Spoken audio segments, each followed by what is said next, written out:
रंजक मराठी एंटरटेनमेंटचे पुढील अपडेट पाहण्यासाठी सबस्क्राईब करा आणि बेल आयकॉनवर क्लिक करा। नमस्ते मित्रांनो, सुंदर मनामध्ये भरली या मालिकेच्या होणाऱ्या आजच्या भागामध्ये आपल्याला असं पाहायला मिळणार आहे की अभिमन्यू एकटाच दारामध्ये बसलेला असतो आणि दारामध्ये बसून तो विचार करत असतो की माझं इथलं सगळं संपलंय, आता इथलं काम माझं सगळं झालंय। MK सरांनी आपल्याला मुंबईमध्ये जॉबची ऑफरसुद्धा दिली आहे। आता आपण हे गाव घर जमीन सगळं सोडून कायमचं इथून निघून गेलं पाहिजे आणि आता मी गाव जमीन घर सगळं विकणार आणि इथून कायमचा निघून जाणार। पण मी माझ्या माणसांना असं मागे सोडू नाही शकत, मी माझे माणसंसुद्धा कायमच्या या गावामधून घेऊन जाणार असा विचार अभय करत असतो।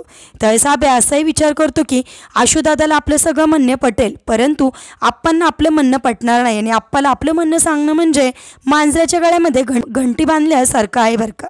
म्हणजे आता आप्पांना आपलं म्हणणं पटणं जरा अवघड आहे, पण काही झालं तरी ज्या गावाने माझ्या आईचा जीव घेतला आहे त्या गावामध्ये मला राहायचंच नाही।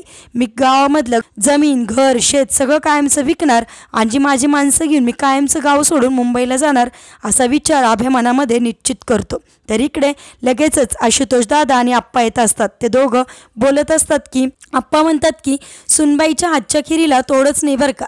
त्यावेळेस आशुतोष दादा म्हणतो की आईसारखीच लतीसुद्धा अन्नपूर्णा आहे बरं का। तर त्यावेळेस आप्पा म्हणतात हे मात्र तू बरोबर बोललास। लगेच आप्पा आणि आशुतोष दादा अभ्यापाशी येतात आणि आप्पा अभ्याला म्हणतात की तुम्ही कसला विचार करताय। त्यावेळेस अभय म्हणतो नाही नाही कसलाच नाही। त्यावेळेस आप्पा म्हणतात काहीतरी तुमच्या डोक्यामध्ये चाललंय। त्यावेळेस अभय म्हणतो नाही काहीच नाही। त्यावेळेस आप्पा म्हणतात की कसला केसचा विचार करताय का। त्यावेळेस अभय म्हणतो हो केसचाच विचार करतोय। त्यावेळेस आप्पा अभयला म्हणतात की आपल्याला केसचा निकाल लावायचाच आहे आणि आपल्याला दौलत नावाची कीड आपल्या गावातून कायमची घालून टाकायची। आम्ही तर असा विचार करतोय की आपल्या जमिनीचा काही भाग तुम्ही तुमच्या अकॅडमीसाठी घ्या आणि तिथे अकॅडमी सुरू करा, म्हणजे आपल्या गावच्या पोरांचंही भवितव्य उज्ज्वल होईल असं आप्पा अभ्याला सल्ला देत असतात। मग तुम्हाला काय वाटतं, सल्ला जो आहे तो अभ्या ॲक्सेप्ट करेल का आणि खरोखरच तो अकॅडमी सुरू करेल का आणि जो त्याचा गाव सोडून जाण्याचा विचार आहे तो अभ्या बदलेल का? तुम्हाला काय वाटतं आम्हाला कमेंट करून नक्की सांगा। असेच मालिकेच्या पुढील अपडेटसाठी तुम्ही आपल्या रंजक मराठी चॅनेलला सबस्क्राईब करा। थँक्यू।